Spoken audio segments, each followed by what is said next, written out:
Did you know that operating a forklift is a specialized job that requires training and authorization by your employer to become a qualified operator? This training video is an introduction to the procedures and safety protocols all employees need to know in the operation of any form of powered industrial truck, or more commonly known as forklifts. This program will cover all required OSHA training material, including the contents of the OSHA standard, types and characteristics of forklifts, pre-operational inspections, basic driving, stability and load handling, fuels and batteries, and attachments.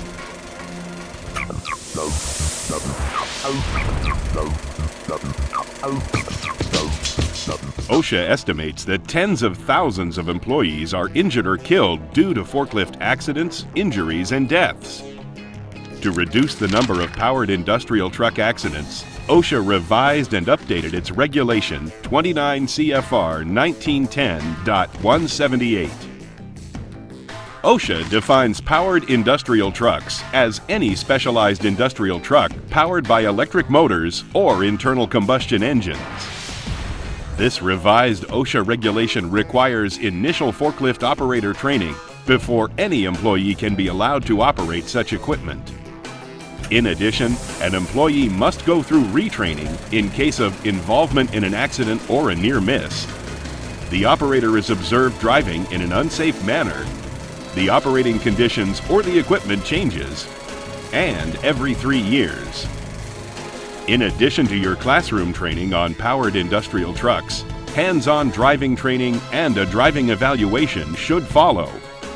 The OSHA regulations are to be made available to all employees. Contact your training instructor or your supervisor to review copies of them.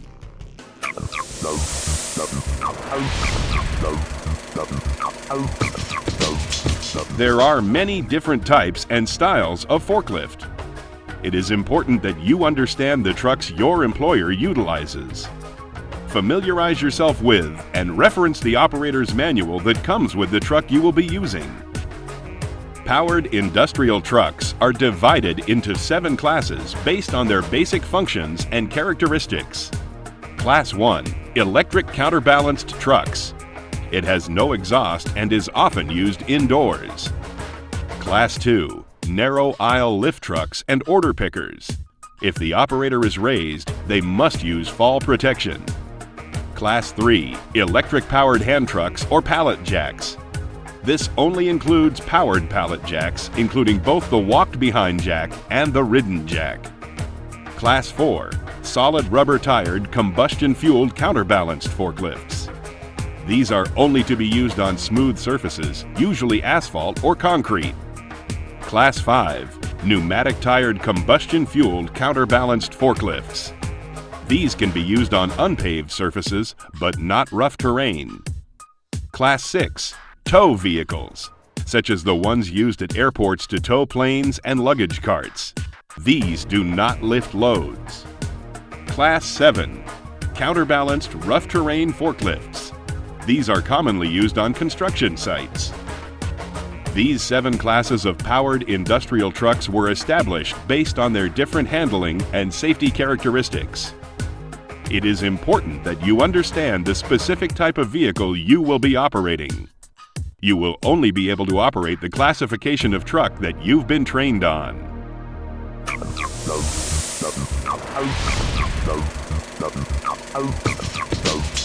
All trucks have hazardous location designations.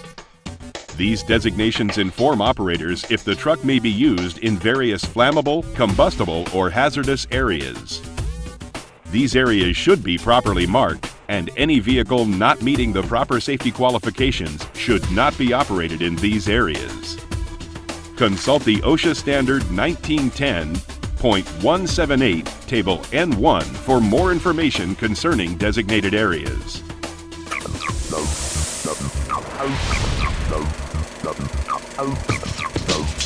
Before the start of each shift, equipment inspection should be done. If anything is found to be defective, the vehicle should be taken out of service. You should also notify your supervisor of the problem. To assist with your inspection of the equipment, an inspection checklist form should be used and is usually provided by your employer. These checklists may also be obtained in the operator's manual or by the equipment manufacturer.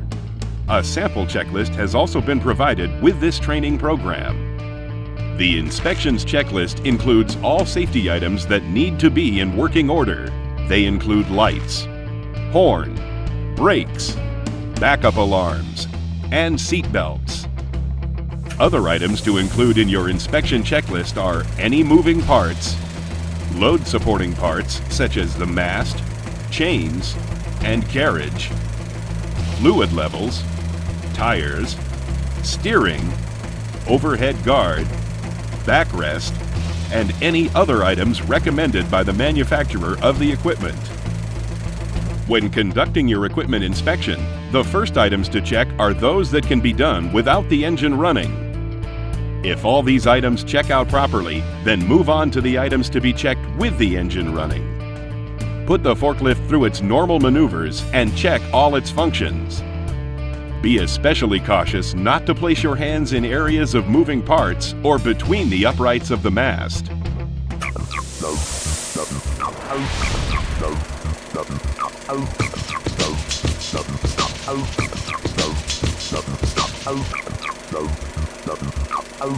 Seat belts must be worn on all powered industrial trucks. If your forklift is not equipped with one, contact the manufacturer to obtain one. While operating any powered industrial truck, it is important to keep all body parts inside the operator's area at all times. You must operate the vehicle in designated and safe areas only.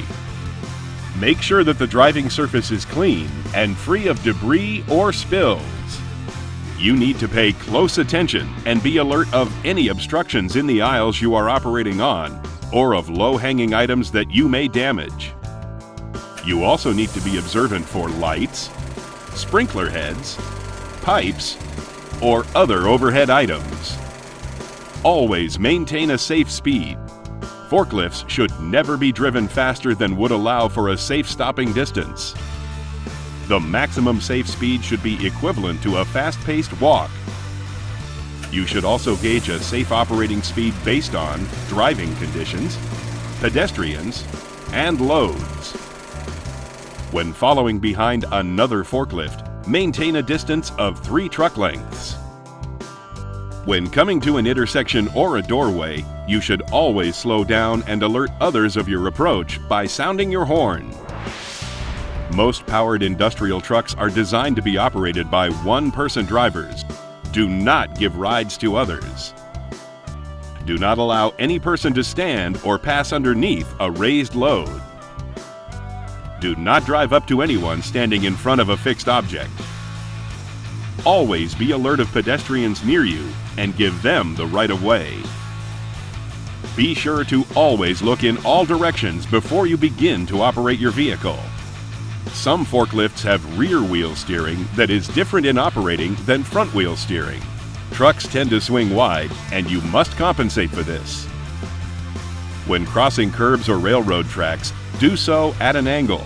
This helps keep at least 2 wheels in contact with the ground to prevent tipping.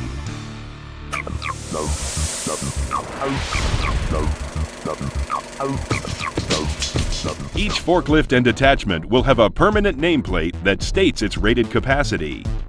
These nameplates should be easily readable, and the rated capacity should never be exceeded. A forklift's rated capacity is based on the fulcrum principle. Like a seesaw, the front wheels are the base of the fulcrum. If the load is too heavy or too far from the fulcrum, the forklift will tip forward. The stability of each forklift is determined by ever-changing factors based on the stability triangle of the forklift. The front axle acts as the base of the triangle and supports the weight of the load. The sides of the stability triangle meet at the point where the forklift steers, either at a single wheel or in the middle of the steering axle on the 4-wheeled models. The center of gravity for the forklift is changed by the load and by momentum.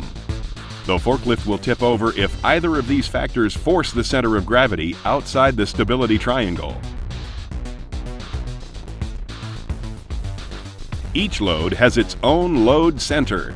This is the center of its weight mass. This distance greatly affects the load capacity of forklifts. The nameplate will state the load center measurement in which the capacity is based. In most cases, this is 24. This means that the load center should be no further than 24 inches away from the mast of the forklift.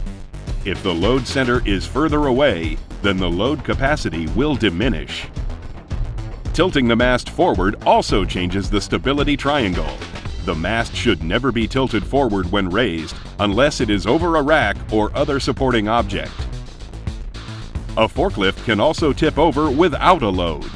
When a forklift is in motion without a load, the center of gravity is near the rear of the vehicle and very close to the side of the stability triangle.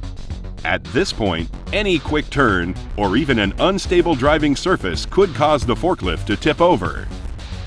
Another aspect of the stability triangle is the vertical stability, or the line of action. This is a vertical line that runs through the forklift's center of gravity. If the line of action shifts outside the stability triangle, the forklift will tip over.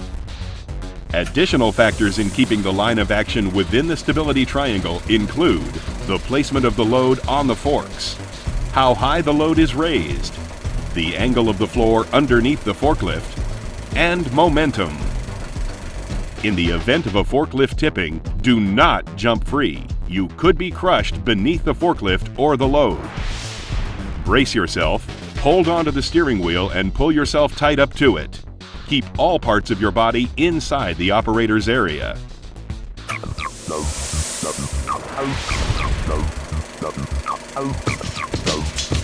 Before picking up a load, it should be inspected to make sure it is properly secured and won't shift during travel.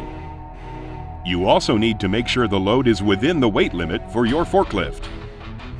When approaching a load, stop about 12 inches before reaching the load. Make sure your forks are adjusted as wide as possible for the load. Square up on its center and level the forks at the height appropriate for lifting the load. Drive slowly forward until the load rests against the mast.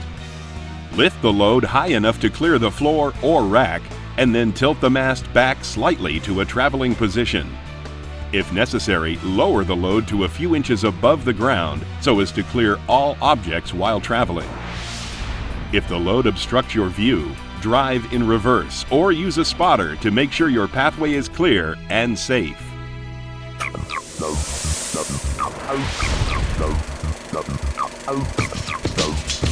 Before using a ramp, make sure it can support the load.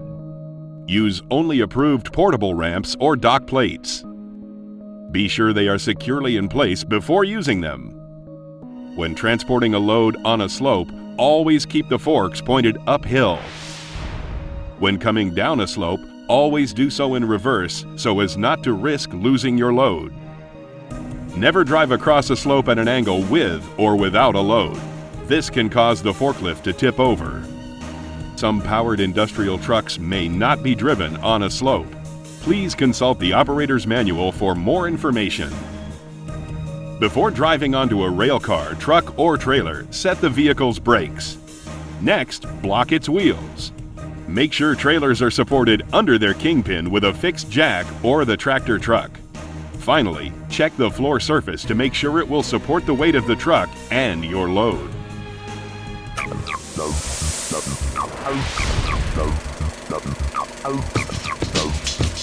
If you are going to be away from the forklift at a distance of 25 feet, the vehicle needs to be shut off. Place the transmission in neutral or park, apply the parking brake, and lower the forks all the way to the ground. Be sure that you are not blocking any exit paths or firefighting equipment. If working in a rail yard, do not park closer than 8 feet from the railroad tracks. If parked on a slope, make sure to place blocks behind the wheels.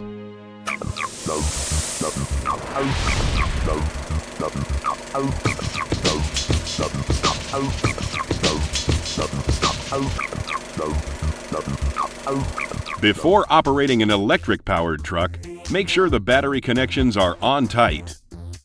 Next, check the battery's electrolyte level. Be sure to use personal protective equipment such as eye protection, face shield, and gloves. The battery should be removed from the vehicle, or the battery compartment needs to remain open while charging. When charging batteries, be sure to do so in designated no smoking areas. Charging batteries produces flammable hydrogen gas, so use care to avoid causing sparks or flames. You need to leave the charger off until you have connected it to the battery, and again have it off when you disconnect it from the battery. When replacing a battery, make sure to secure it in place. A loose battery during operation can overturn a vehicle.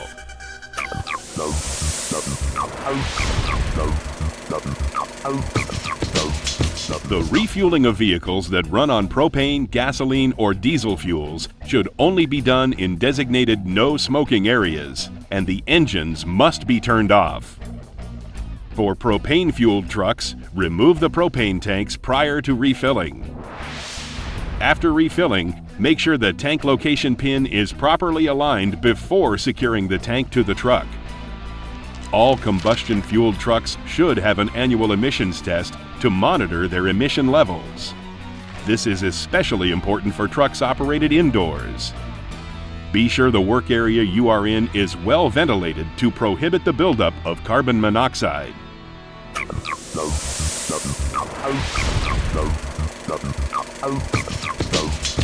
Approved employee platforms may be used to elevate personnel.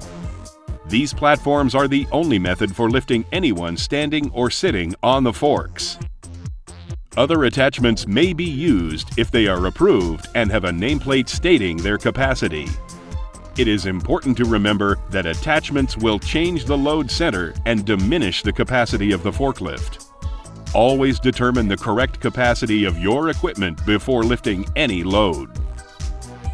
Operating forklifts and any powered industrial truck is an important job. Use the knowledge and skills presented in this video to operate forklifts in a professional and safe manner.